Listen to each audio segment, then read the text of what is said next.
Previously on Elephant Diaries, little orphan Chulu was flown to the Nairobi nursery after her mum was killed by poachers. And changes at the nursery mean 8-month-old orphan McKenna is about to have her world torn apart.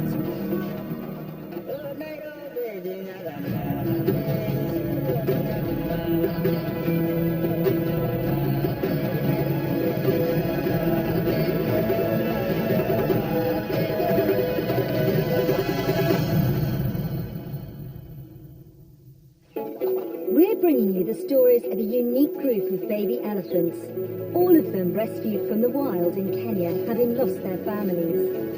Many of these little babies saw their mothers killed by poachers, and all arrived in a state of trauma at an orphanage run by the David Sheldrick Wildlife Trust. With the help of a team of 49 dedicated keepers, the aim for the Trust founder, Dame Daphne Sheldrick, is to raise these vulnerable babies until they're ready to go back to the wild. I'm following the lives of the older orphans at the 2 release sites in Tsavo National Park. The orphans are moved here when they're 2 years old and spend their days learning the skills they need to eventually survive in the wild. And at 8 years old, some of them are pretty huge and very impressive. They're still babies at heart, mind you.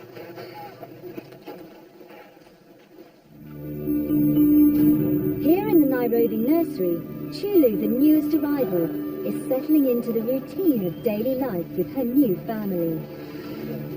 Well, Chulu may be a newcomer here at the orphanage, but already she knows the milk routine, and she's just as keen and eager as all the other orphans.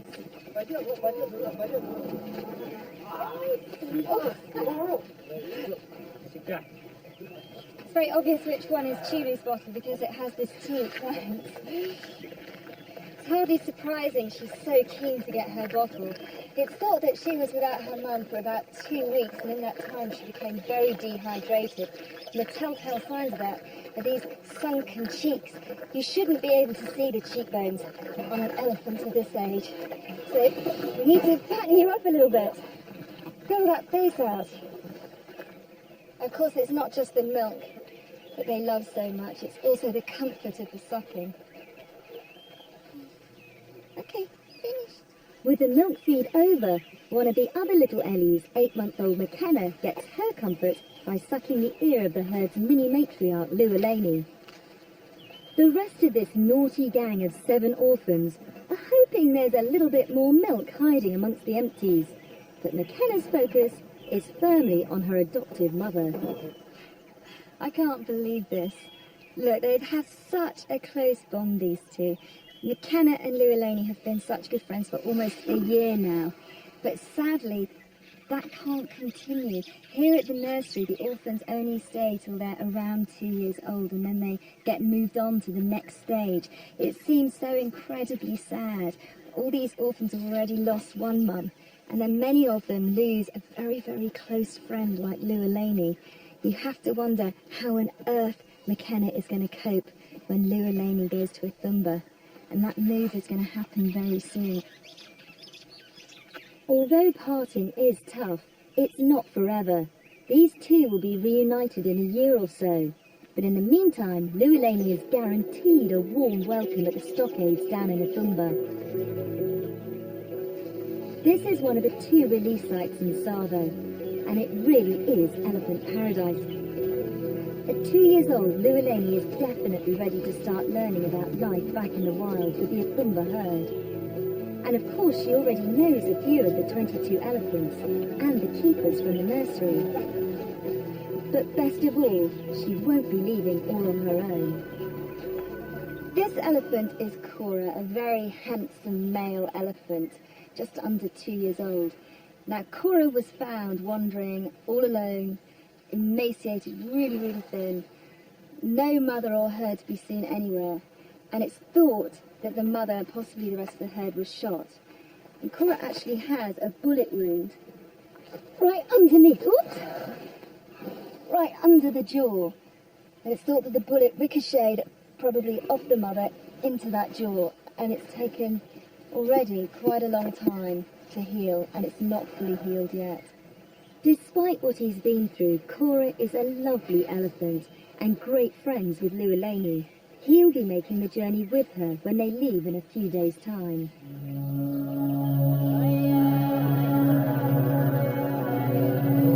Friendships are what see these little orphans through the tough times. And to see how these bonds grow and develop, I'm down in Savo with the older orphans. It's early morning, and they're heading out into the bush with the keepers for the day. Unfortunately, there's one elephant who's always trailing along at the back. Her name is Mwega, and she suffers from painful joints and a heart condition. Although life isn't easy for her, the Trust won't give up and are working hard to ease her poor health. And what is so lovely is that she's also looked after by her extended elephant family. You can see the way Mwega's stumbling there, but she's got a friend, she's got a chum, and that is Sosian, probably the fattest of all of these elephants, the greediest, who normally is just so busy stuffing his face. But when Mwega's struggling, when she gets left behind, he just holds back. He stops eating, and it's almost as if you can feel him just reaching out to her and saying, "It's okay, I'm here, you're not alone." Oh, Mwega's very slow, isn't she? Elephants are incredibly loyal friends, and the bond between these two seems to go from strength to strength.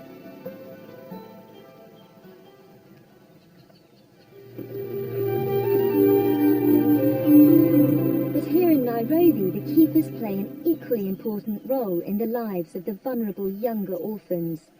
They give a huge amount of love and care to the babies, but occasionally it's a case of tough medicine.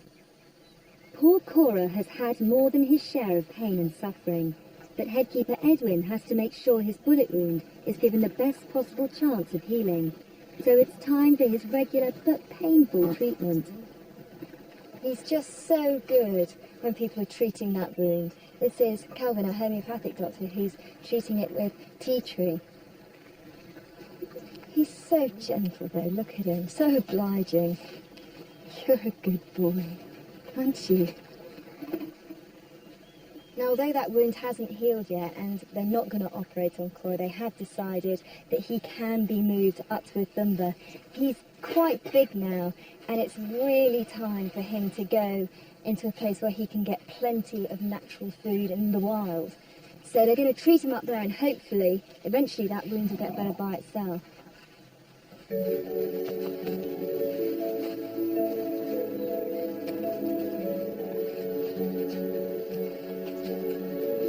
Look how sweet that is. Lualani is made to come to make sure he's okay. Cora's treatment will continue when he and Lualani head off to Ithumba. They've formed a lifelong friendship here, which will be a great comfort through the stress of the move. It's the combination of intelligent, caring animals and skilled, devoted keepers which makes the Sheldrick Trust such a unique environment for these orphans to grow up in. Here in Voi, Mwega is making her way slowly back to her friends in the stockade. The Trust are always looking for ways to improve her health, and one of the keepers is mixing up a formula to help ease her sore joints.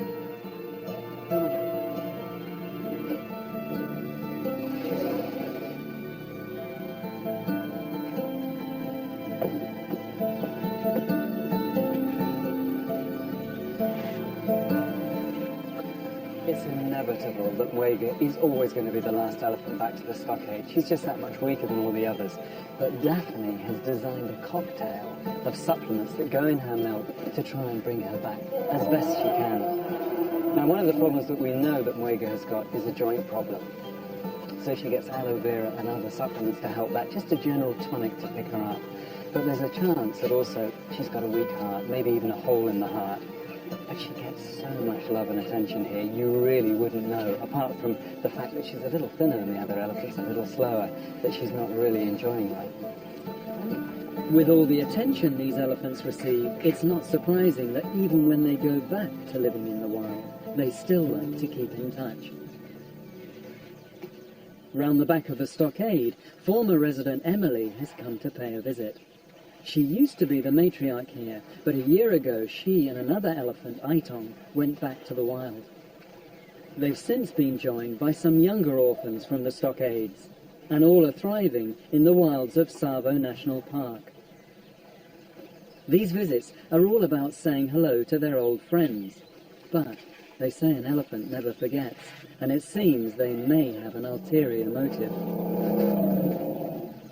Every evening, the orphans get some browse to snack on during the night. Aitong obviously remembers this from her days at the stockade and fancies some of those tasty branches for herself.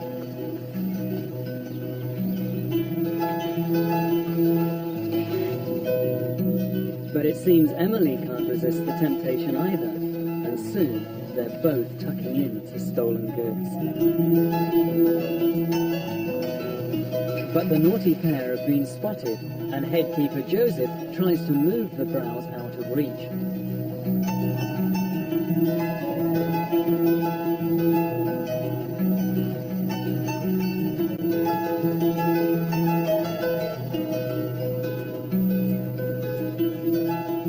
But as soon as the coast is clear, they're up to their old tricks.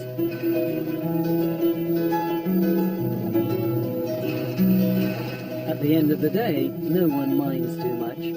Although Emily and her pals have left home, helping out with a few extra rations when times are hard is what families are all about. Including this little group, there are 20 ex-orphans who are now living in the wild. They represent Journey's End, but what about the two little ones in Nairobi who are about to start the first leg of their journey back to the wild?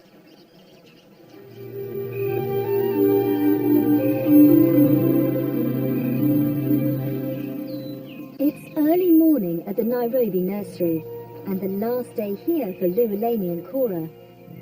After a night with their keepers, all the orphans are keen to meet up with their elephant friends again. McKenna is straight out to be with her adoptive mum, Lualeni. These two are never apart, spending all day, every day, side by side.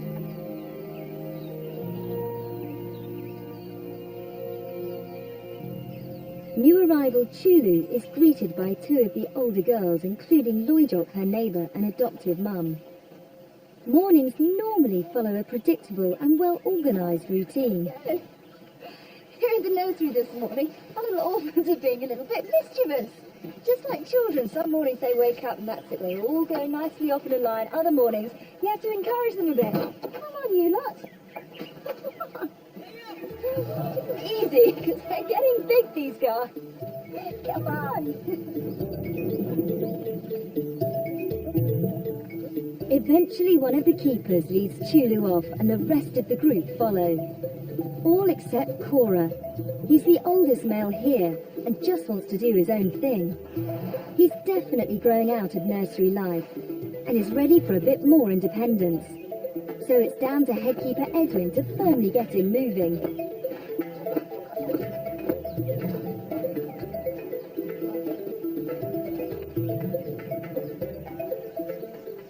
The rest of the little orphan herd have made it out into the bush, but naughty Cora has managed to give Edwin the slip.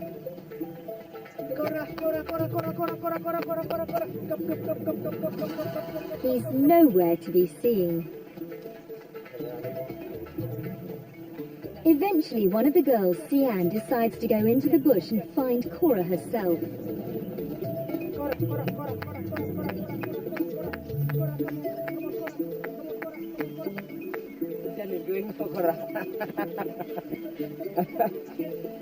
Sian and Cora,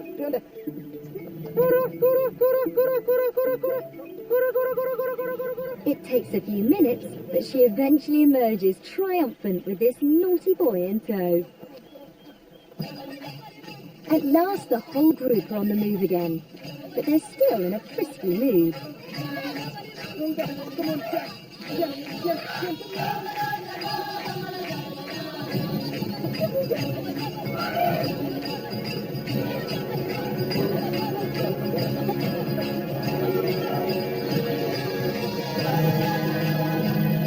But once they start to play, they don't want to stop.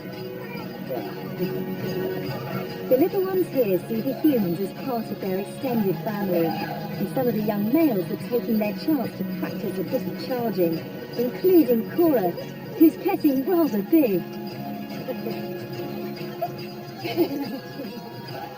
Sadly, this is the last time that this herd will be together, as tomorrow Lualani and Cora will be leaving for Savo National Park, and life for them will never be the same again.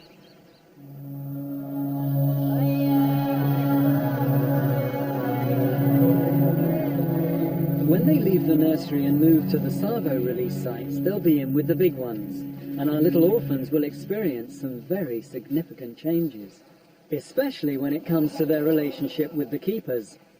It's very evident the difference in how the keepers relate to the elephants here in Voi and how they do in Nairobi, because these, as you can see, are much, much bigger creatures.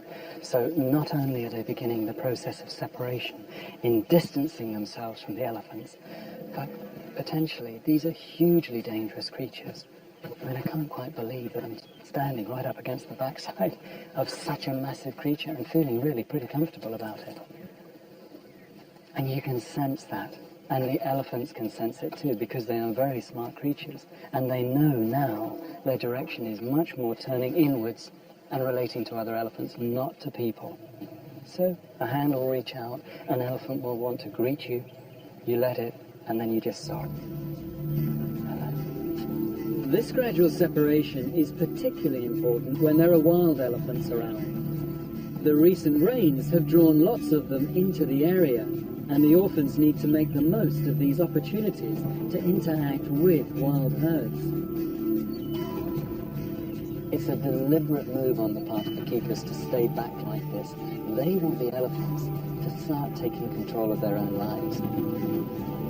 There's so much to be learned from these wild herds, such as where to find food and water in tough times. And when they're ready to go back to the wild, they may even join up with these herds. So for the Savo orphans, it's all about saying hello. Here in Nairobi, all anyone can think about is the imminent goodbyes. Well, it's nearing 3 o'clock, which is the time that all these orphans normally get to bottle. Well, there's no change. They're going to get their milk, but they're actually being led back to the stables, where there are 2 trucks. Now, those trucks are going to carry Lualani and Cora off to Ithumba. And obviously, to do that, we need to get the elephants into the trucks. So at milk time, they're going to be tempted in with a bottle, just as a rehearsal for tomorrow.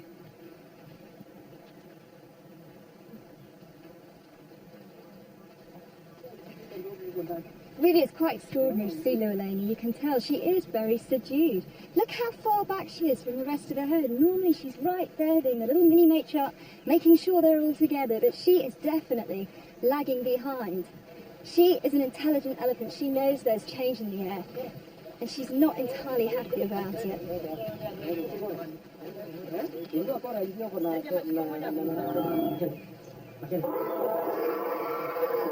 Oh, look at that. McKenna's gone in the truck, but Lualani is having none of it. This is as far as she's ever got. And you can hear from the other truck, Cora is trumpeting. He's not happy. Now, obviously, it's a vital part of the move to get these 2 elephants into the back of these trucks. But Lualani just is not interested. She is not going into that truck. She's seen other elephants go into this truck and not come back, and she clearly doesn't want to be one of them. Lualani seizes a chance to give the keepers the slip.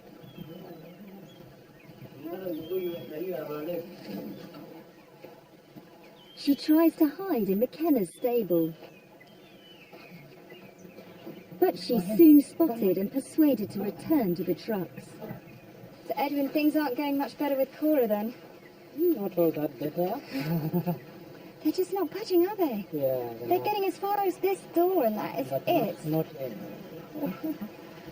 He wants that milk so badly. I've seen other moves, and usually there's one elephant that you have a problem with. Yes. But is this the first time you've had a problem with, both of the elephants you're trying to move? Yeah, this is the first time, but all not getting it. So this is the worst it's ever been, is it? Yeah. They're just like toddlers, aren't they? They can be so stubborn, they say. If this doesn't happen tonight, tomorrow it's going to be such a stressful morning, because the only way to get the elephants in if they don't come in by themselves is to use force. Straps are going to have to use, and a lot of manpower to push those elephants in. Come on, Cora. Come, Cora. Come.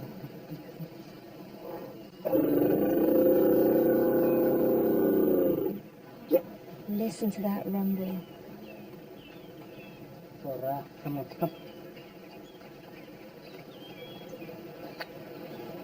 Edwin, this doesn't look like it's going to happen, does it?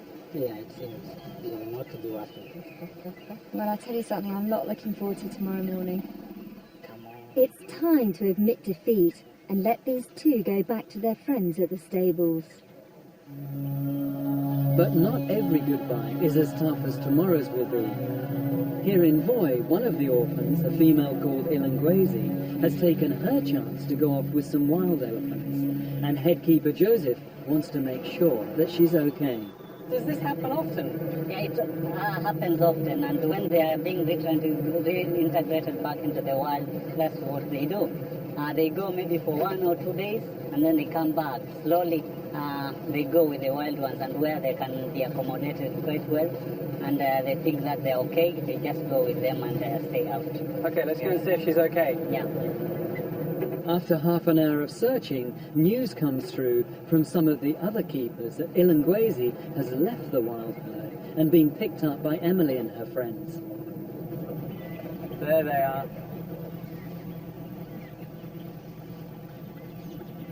This is a real little treat, a little jaunt, a night out on the town. It's really very much fascinating, and it's a surprising encounter.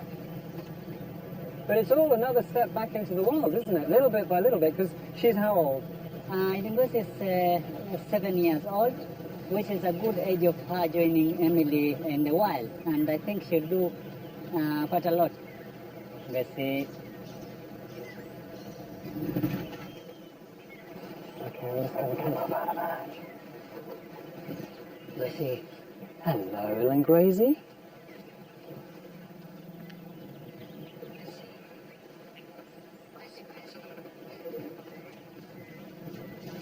Yeah, you'll be okay with Emily and Aiton.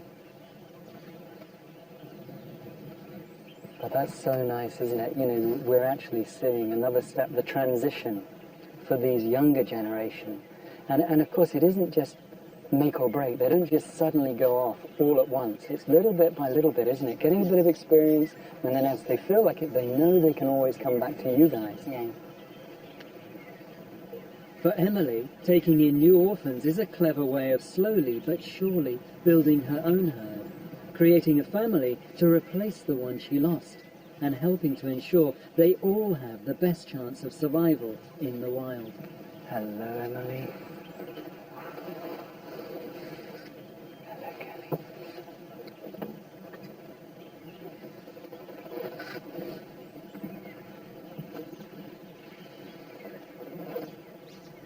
It's almost as if Emily is just coming to you and saying to you, don't worry, Ilangwezi is safe, we're back in the wild, job done. You can see how intelligent they are.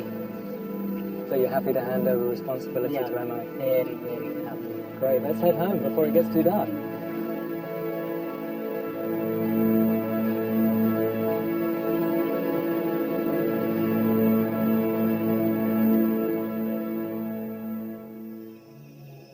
It's a very early start for everyone in Nairobi. It's 5 o'clock in the morning, everybody's up and everybody is set for Cora and Lualani's big move. Now, although the next half hour could be a little bit stressful, this is such an exciting time for both of the elephants. They've made it through the nursery. This is graduation day. That's the bigger picture. The more immediate picture is, gosh, I hope we can get them into the back of the trucks. In the stables, there's just time for Lualani to say a last goodbye to a sleepy little McKenna, who's blissfully unaware of what's about to happen. The orphanage's founder, Daphne, finds saying goodbye to her elephants too emotional, so she's keeping watch from a distance. And now time's up for Lualani, and she's led towards the trucks. Because yesterday's rehearsals didn't go as smoothly as everybody would have liked, they are going to use these, which will make it a little bit stressful. These are going to go round the elephants. People are going to pull from one side, and people are going to push from the back. So far, so good. Got Lualani this far. It's okay, sweetie.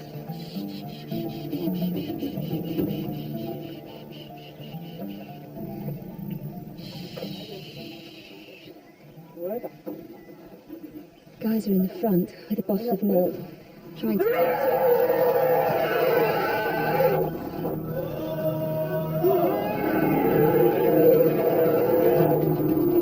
This is obviously when it starts to get a little bit stressful. It really does not want to go in the back of the truck. She's jumped in. That's going to stress Cora out. She's nearly in. Oh, push, push. Poor little Lualani. She does not want to go in. You can see it's just very, very stressful for her. My heart is pounding. But at least she's safe. She's safe inside the truck now. And now it's Cora's turn. If they can just get him that little bit closer. Pushing from this distance is obviously going to be quite tough. He's a slightly bigger, stronger elephant than Lualani. That's as close as she's going to go willingly, so I think the time has come to give him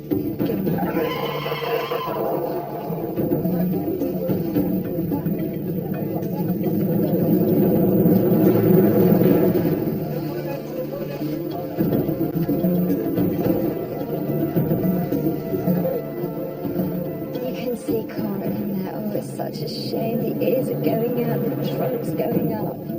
He doesn't know what's going on.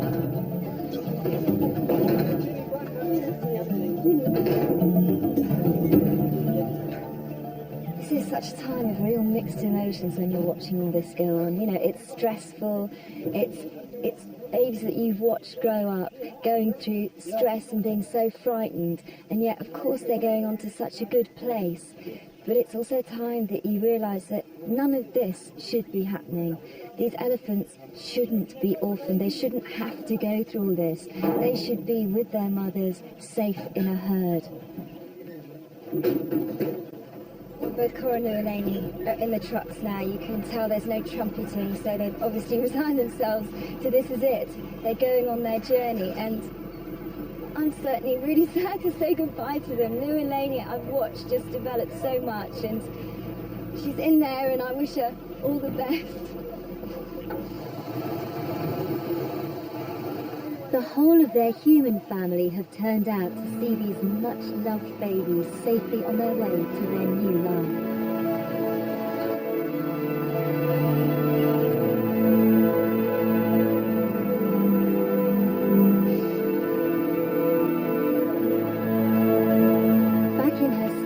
McKenna has heard Lualani and Cora, and she's very anxious. Next time on Elephant Diaries, how will Lualani and Cora cope when they arrive in Ethomba?